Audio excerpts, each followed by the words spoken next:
Assalamualaikum warahmatullahi wabarakatuh. Bismillahirrahmanirrahim. Alhamdulillahirabbil alamin. Wa bihi nasta'inu ala umuri dunya waddin. Wassalatu wassalamu ala asrafil mursalin sayyidina Muhammadin wa ala alihi wa sahbihi wa man tabi'ahum bi ihsanin ila yaumiddin.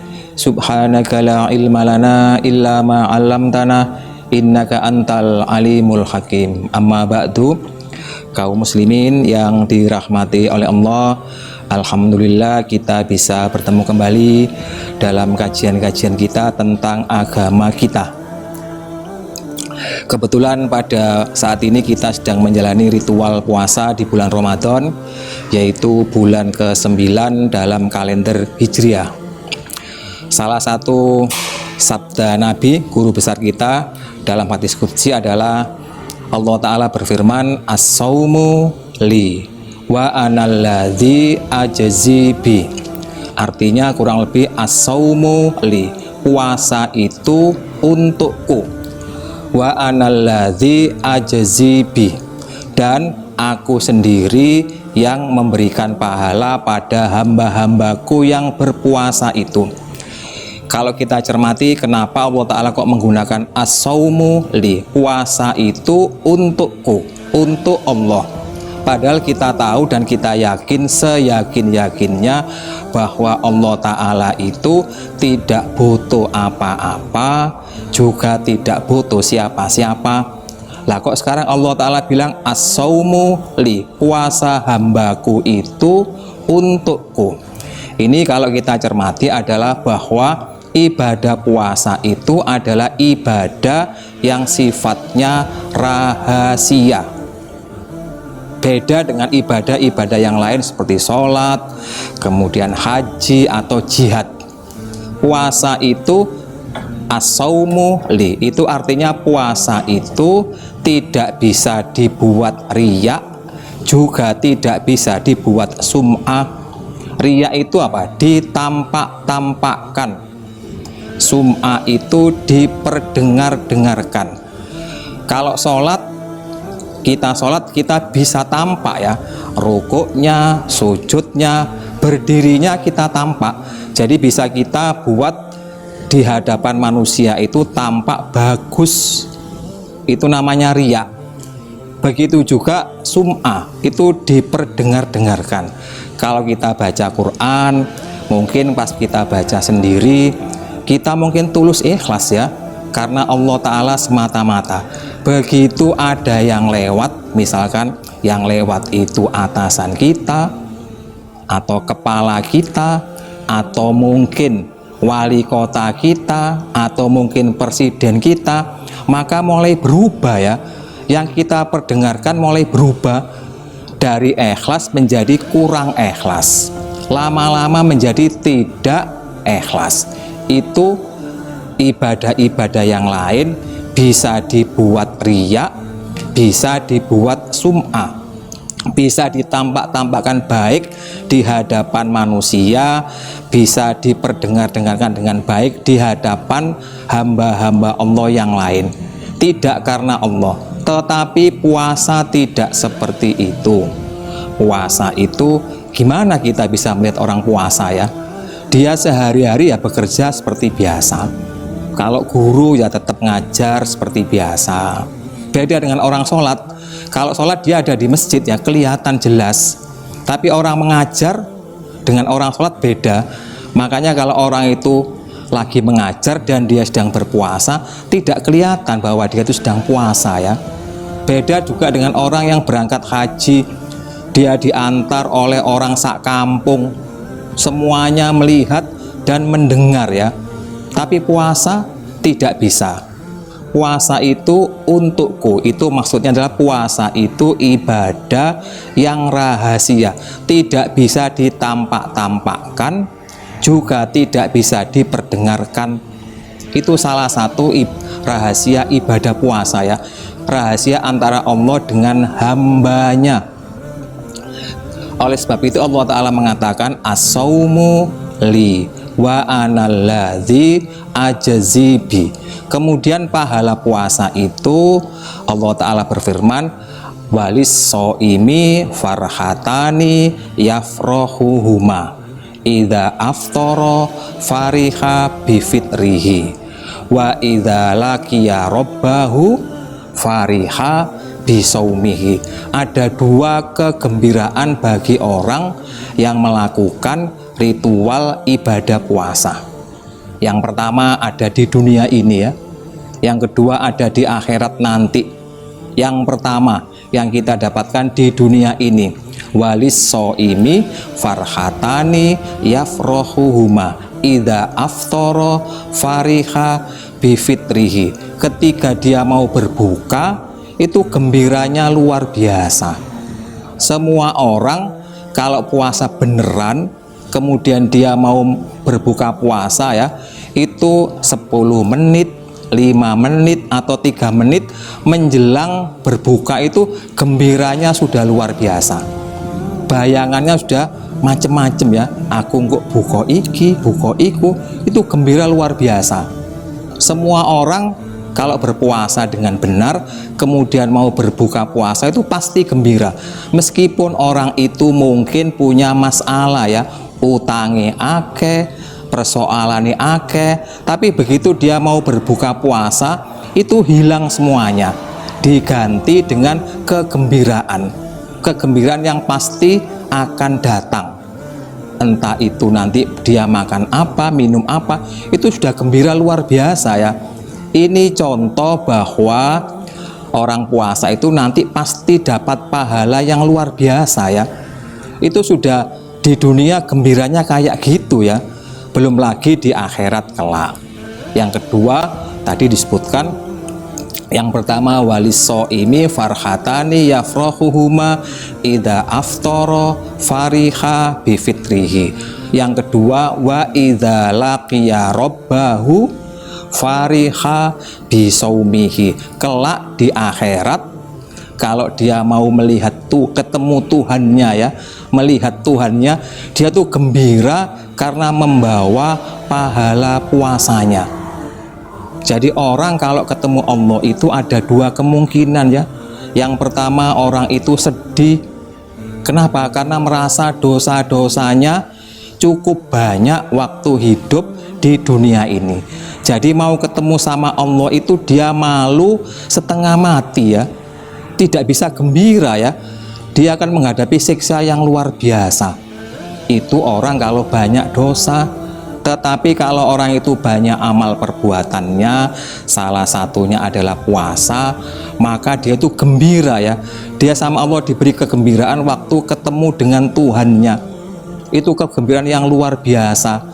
Bahkan Nabi itu pernah bercerita, waktu ada orang di surga makan-makan, minum-minum, wisata dan lain sebagainya, dia dipanggil sama Allah, wahai hambaku, gimana keadaanmu di surga ini?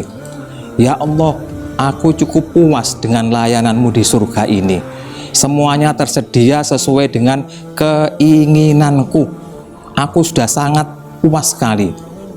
Terus Allah Ta'ala kemudian bertanya, maukah kamu tak kasih nikmat yang lebih besar dari apa yang sudah kamu rasakan di surga ini? Orang-orang bingung ya, nikmat apa lagi ya yang akan diberikan Allah kepada kita? Lah wong kita di surga itu sudah cukup banyak ya, sudah terpenuhi semua keinginan kita, tidak ada rasa susah, tidak ada rasa gelisah, tidak ada putus asa, semua sudah terpenuhi. Apalagi, apa ada nikmat yang lebih besar daripada nikmat surga itu? Kemudian Allah Ta'ala memperlihatkan diri ya, memperlihatkan zatnya. Begitu hamba ini bisa langsung melihat zat Allah seperti melihat bulan purnama, dia langsung komen ya, ya Allah, nikmat ini luar biasa. Nikmat surga itu nggak ada apa-apanya dibandingkan nikmat melihat zatmu ini. Dalam salah satu hadisnya, guru besar kita Nabi Muhammad SAW itu bersabda, a'dadtu li ibadiyas solihin mala ainun ro'at wala udhunun sami'at wala khotoro ala qalbin basyarin. Aku sediakan, katanya Allah ya, aku sediakan untuk hamba-hambaku yang soleh, yang rajin sholat, rajin puasa, rajin zakat, rajin menolong sesama. Itu hamba yang soleh. A'dadtu li ibadiyas sholihin. Aku sediakan bagi hamba-hambaku yang soleh kenikmatan surga. Mala ainun ro'at, di mana nikmat itu mata tidak pernah melihatnya. Wala udhunun sami'at, dan telinga tidak pernah mendengarnya. Bahkan wala khotoro ala qalbi basyarin, dan tidak pernah terlintas dalam hati umat manusia. Jadi nikmat surga itu katanya ada nikmat yang lebih besar daripada nikmat surga, yaitu nikmat yang mata tidak pernah melihatnya, telinga tidak pernah mendengarnya, bahkan tidak pernah terlintas dalam hati dan pikiran hamba. Itu tidak dilanjutkan ya, cuma dikatakan a'dadtu li ibadiyas sholihin mala ainun ro'at wala udhunun sami'at wala khotoro ala qalbi basyar. Ada nikmat yang mata tidak pernah melihatnya, telinga tidak pernah mendengarnya, bahkan tidak pernah terbayangkan dalam angan-angan maupun hati manusia. Itu berhenti sampai di situ ya, tidak ada penjelasannya. Nikmat apa ini? Tapi kalau kita baca-baca hadis yang lain, ternyata nikmat itu adalah nikmat melihat Allah secara langsung. Itu nikmat luar biasa ya, kita nggak bisa bayangin ya. Bahkan tadi Nabi itu sampai menggambarkan hamba yang sudah menikmati kenikmatan di surga itu ya, sudah merasa notok nikmatnya, ditawari Allah Ta'ala nikmat yang lebih besar, mereka heran ya, apa ada nikmat yang lebih besar daripada surga ini ya. Surga itu kan sudah kita angan-angan sejak di dunia ya, nanti surga itu begini, begitu, begini, begitu. Begitu kita sampai ke surga, kita melihat kenyataan, ternyata melebihi dari apa yang kita lihat, melebihi dari apa yang kita dengar, melebihi dari apa yang tidak pernah kita pikirkan ya. Ternyata luar biasa. Tetapi kemudian Allah Ta'ala menawari ada nikmat yang lebih besar daripada itu. Makanya hamba ini bertanya-tanya, apa nikmat itu ya? Apa masih ada nikmat yang lebih besar daripada ini ya? Kemudian Allah Ta'ala baru mengungkap dirinya ya, mengungkap zatnya. Jadi hamba itu bisa melihat Allah secara langsung, kayak kita melihat bulan purnama di malam hari yang gelap, terang benderang itu ya. Begitu bisa melihat zat Allah secara langsung, hamba ini komen ya, nikmat ini lebih besar daripada nikmat surga dan seisinya. Itulah nikmat melihat Allah, lebih besar daripada nikmat surga. Itu bisa kita capai kalau kita ini mengamalkan kewajiban yang sudah dibebankan hamba oleh Allah kepada kita ya, sholat, puasa, zakat, jihad, belajar ilmu, ngaji dan sebagainya.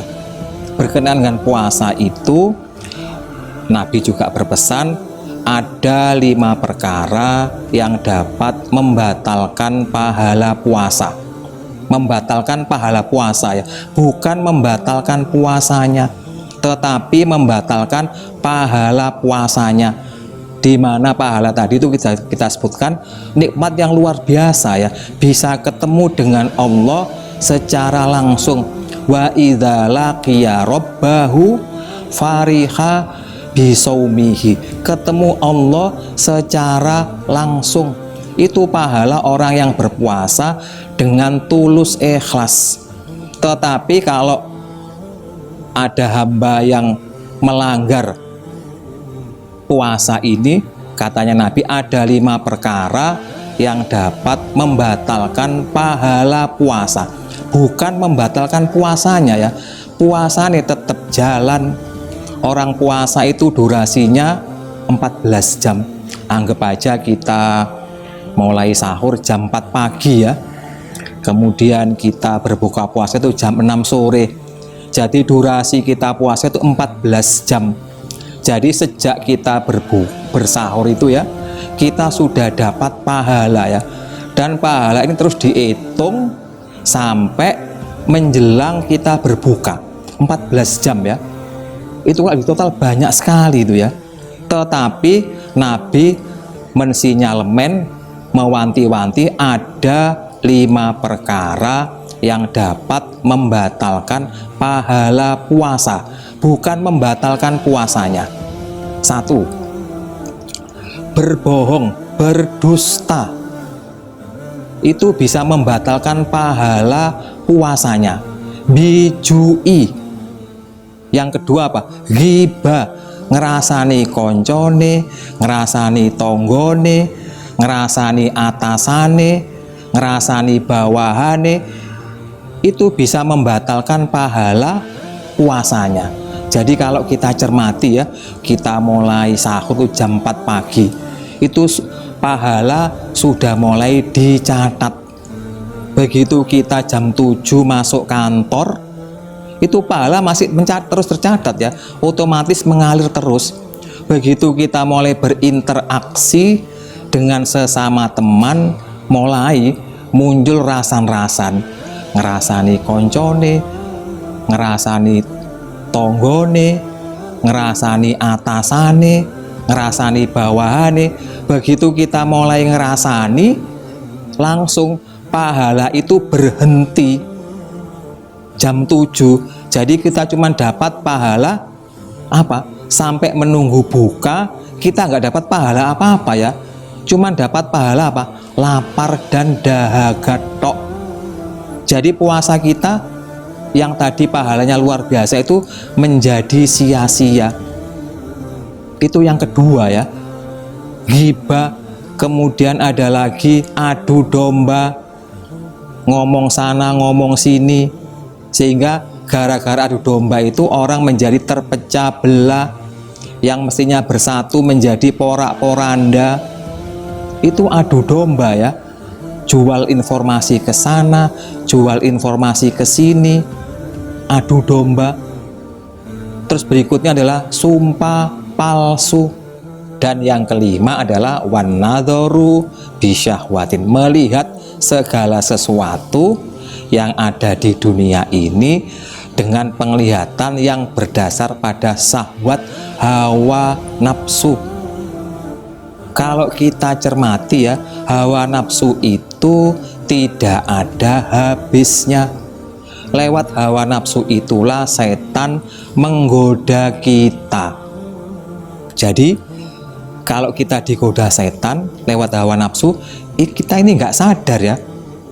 Kadang-kadang kita ini suka menyalahkan setan ya. Aku berbuat maksiat, aku terjerumus pada dosa ini gara-gara aku digoda setan. Setan menjadi kambing hitam ya. Tapi kita nggak pernah menyalahkan diri kita sendiri, nggak pernah menyalahkan hawa nafsu kita sendiri. Padahal setan cuma ngomong-ngomong biasa ya, tapi hawa nafsu kita ini yang tidak pernah kita latih ya, sehingga mengumbar hawa nafsu sampai terjerumus pada perbuatan maksiat dan dosa. Itu wanadharu bisahwatin. Jadi orang puasa itu seharusnya latihan mengendalikan hawa nafsu. Dikit-dikit kalau kita berbuat maksiat, kita menyalahkan setan. Iki gara-gara setan aku berbuat maksiat iki. Loh, kalau hawa nafsu kita tidak kita ikuti ya, setan nggak bisa apa-apa ya. Itu hal-hal yang bisa membatalkan pahala puasa. Makanya Nabi juga berpesan pada umatnya, ada orang berpuasa ya, puasa fisik ya, sahur jam 4 pagi, berbuka puasa jam 6 sore. Tiap hari dia begitu ritualnya ya, pagi sahur, sore berbuka, dan ikut sama orang-orang sak kampung juga begitu ya, ikut terawih juga dan sholat sebagainya juga. Tetapi pahala puasanya nggak dapat. Kenapa? Karena dia tetap melakukan apa yang dilarang oleh Nabi tadi, yaitu berdusta, bijui, kemudian riba, kemudian adu domba, sumpah palsu, kemudian melihat dengan syahwat, itu masih terus dia lakukan, sehingga pahala puasanya tidak ada sia-sia. Jadi cuman melok-melok poso tok. Yang didapat apa selama Ramadan itu, selama 30 hari itu? Dia cuman dapat lapar dan dahaga. Meskipun lapar dan dahaga, dia tetap dapat pahala ya. Jangan dikira orang lapar dan dahaga itu tidak dapat pahala, tapi pahalanya kecil sekali. Cuman pahala lapar dan pahala haus. Beda dengan orang tuh kalau puasanya keterima, itu pahalanya luar biasa. Dia diizinkan untuk melihat Allah secara langsung. Bukan cuma nikmat surga aja yang dia peroleh ya, tapi bisa ketemu dengan penciptanya. Itu nikmat yang luar biasa. Tetapi kalau orang itu puasanya sia-sia, dia tidak mendapatkan itu ya, cuman mendapatkan pahala lapar dan pahala haus. Itu pahalanya amat sangat kecil.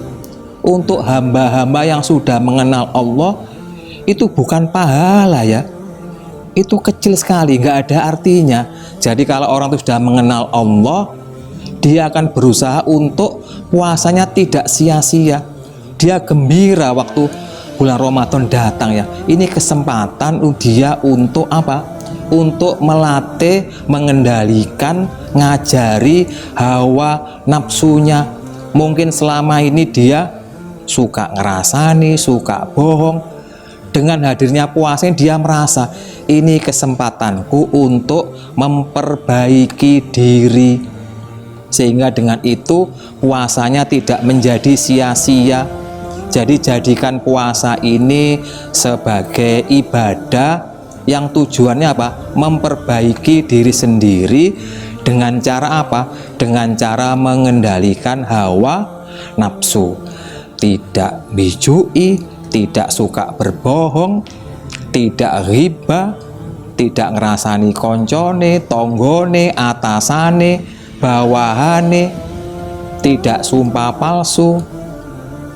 Kita ini kalau berbuat dosa, yang berbuat maksiat itu siapa? Jasmani kita. Tetapi yang menanggung beban dosa itu rohani kita. Jadi semuanya balik kepada rohani kita. Makanya puasa ini, yang puasa itu jasmani kita ya, badan kita yang puasa. Tetapi sebenarnya kalau kita cermati, yang puasa itu juga bukan cuman jasmani kita, tetapi rohani kita. Bisa nggak kita ini nggak bijui, kemudian nggak ngerasani, kemudian nggak adu domba, nggak sumpah palsu dan sebagainya, yang dimana itu semuanya bisa membatalkan pahala puasanya. Mudah-mudahan pelan-pelan ya kita ini merangkak-rangkak. Dengan puasa ini kita diberi Allah kesempatan untuk memperbaiki diri, untuk melatih hawa nafsu kita, karena hawa nafsu itu selalu cenderung pada keburukan. Apalagi hawa nafsu itu yang ditunggangi oleh setan.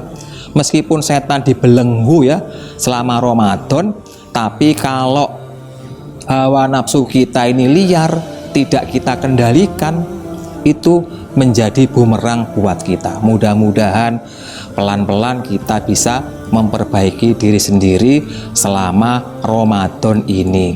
Aqulu qauli hadza wastaghfiru li walakum innahu huwal ghafurur rahim. Assalamualaikum warahmatullahi wabarakatuh.